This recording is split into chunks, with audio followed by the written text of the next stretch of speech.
Hey, hey, hey! First day opening ng West Krame Eisenhower Connector Road. Ayan, wala pang masyadong dumadaan. Ilan-ilan pa lang. Pero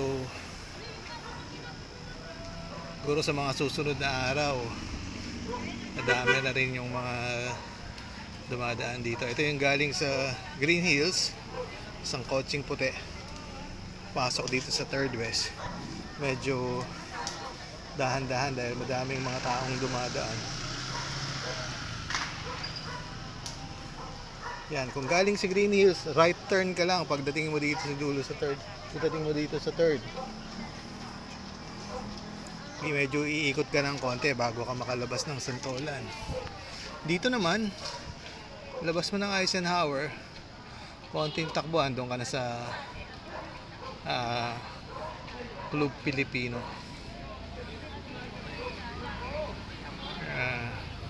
Hindi pa masyadong alam ng mga sasakyan, kaya medyo konti pa lang, pero malamang sa mga susunod na araw dadami rin itong mga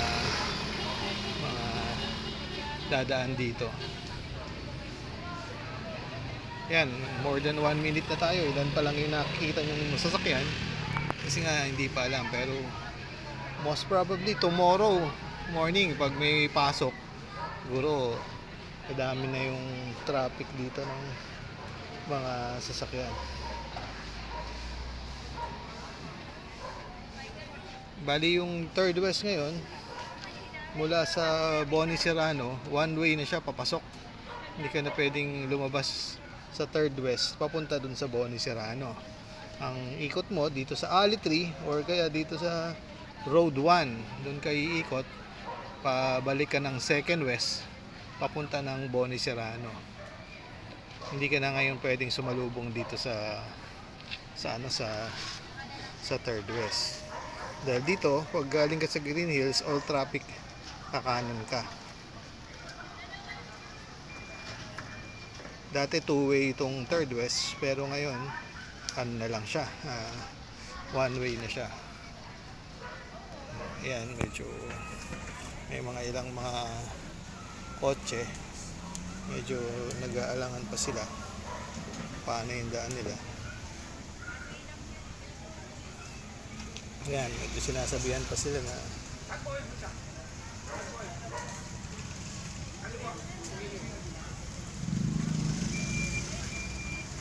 yan, gina-guide pa sila ng mga tanod kasi hindi pa nila alam, hindi nila masyadong nakita yung nakalagay na all traffic, right turn lang.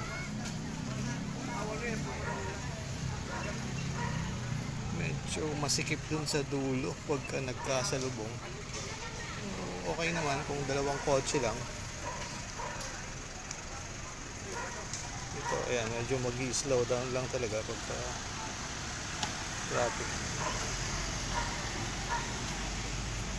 Medyo ulanganin, pero pwede na rin kasi malaking bagay, malaking matitipid mo from Green Hills.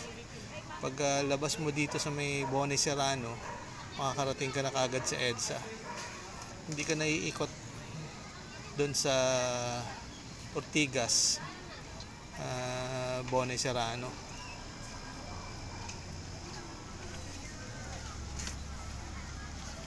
So yan na lang muna. Susunod i-update ko ulit kayo kung medyo madami ng traffic dito.